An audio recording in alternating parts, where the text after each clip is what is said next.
Hey Bob, Hello, Lee. 2025. I haven't seen you for a few months, Yeah. and you have new thing report, right? Unfortunately, yes.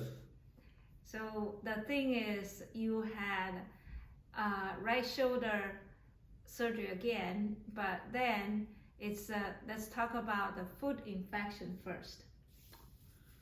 Okay, about 3 months ago, I went to see my foot doctor, and I was having a problem on the big toe of my right foot.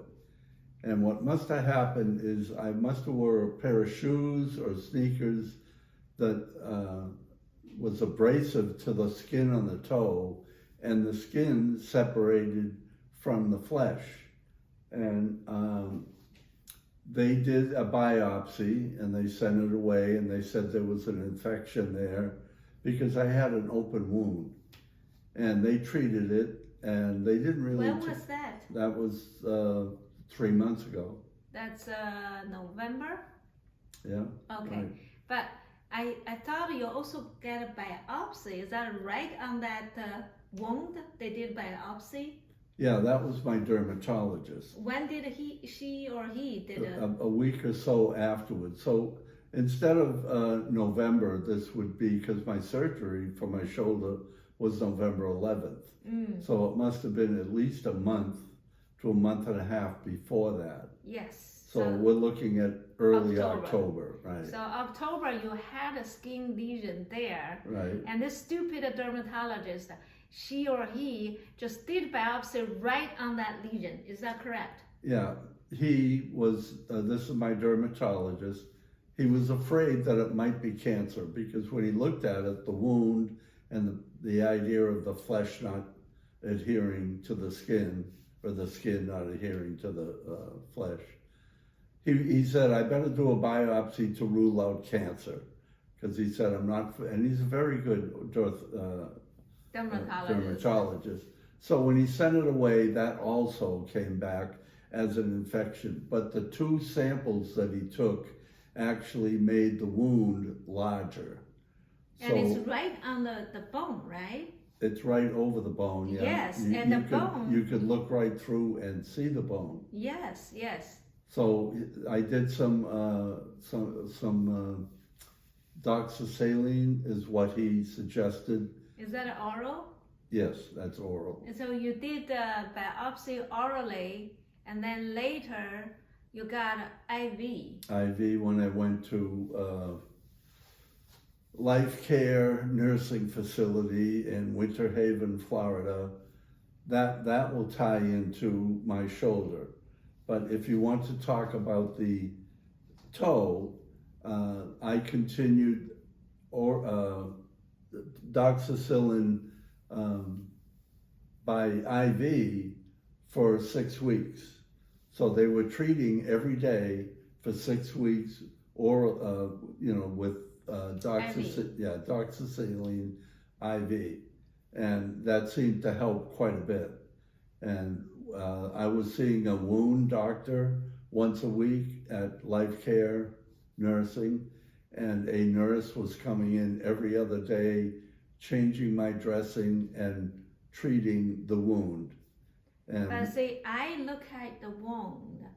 I mean, it might be better for you, but for me, the right foot is swollen when you first came here. And then to judge if the wound, if the infection is gone, you see if there's a still pus. There's still yellowish pus there. And you said you put, you're still taking oral antibiotics, are you? No. You stopped the antibiotics. Right. I'm not taking any antibiotics right now. So you take October, November, December, January. When did you stop the antibiotics? Around Christmas time. Around Christmas time. So that would be October, November, December, 3 months. Mm-hmm. So you're off antibiotics already, but you put you wash that, and is that the H2O2, the things you wash, clean the area? Yeah, it's called wound clean or wound spray. It's a saline, and it's a saline. you clean it, And then what you do is the wound doctor, what she will do is she takes any growth over the wound that's starting to grow and she separates that so that the good skin can continue to grow. So actually the wound that I have now is almost cured. I would say another 2 weeks and it should be fine. And So I judge a wound if it's a healing completely. There shouldn't be any pus, and also it should be dry. It should not have any leakage from the blood vessel. And the most important thing is you need fresh blood flow, oxygen, nutrients to go to your right foot so that the new skin grow to repair that wound.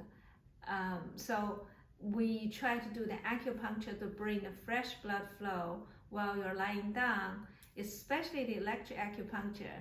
And I see the swelling is much, much better comparing the first time I was seeing you. yeah, I noticed an improvement. So that, yeah. And I can kind of feel a little bit of circulation when you apply the needles, because that's why I asked you to do it a little bit extra, because I can feel an improvement on how I feel, the sensitivity of my foot. So my suggestion is, in order to speed up the healing, and every day, if you, by the end of the day or in the middle of the day, you can lie down, elevate your legs, and I will put a few needles, especially electro acupuncture. It will bring back to the old blood and bring to the fresh blood with the oxygen, with the nutrients.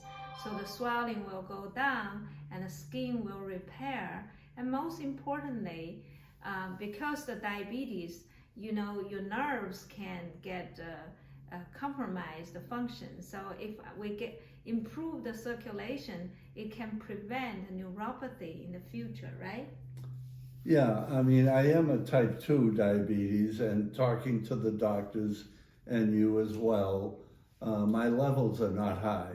So my A1C last time was 6.1. It's been better than that. It's been as low as 5.3. But presently, right now, it's 6.1. And generally, when I'm fasting and I check my glucose level, it might be 115 to 118, somewhere around there, fasting. But as soon as you eat carbs, it shoots up, right? I'm sure it does. Yes. Yeah. So that's fasting in the morning before I have anything to eat.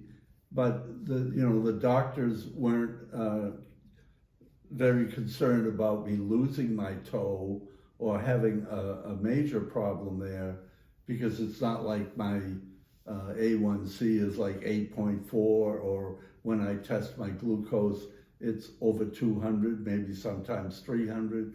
So these individuals with type 1 diabetes, if they had my condition, it's much more serious. Yes. So the only thing that they could not tell is whether or not an infection was in the bone. So I don't know if you want me to talk about the tests that I did recently to rule that out, or would you rather do that on another video? We can talk about later, but I want to emphasize we need to do electro acupuncture every day or every other day to speed up the whole process. Thank you. Thank you.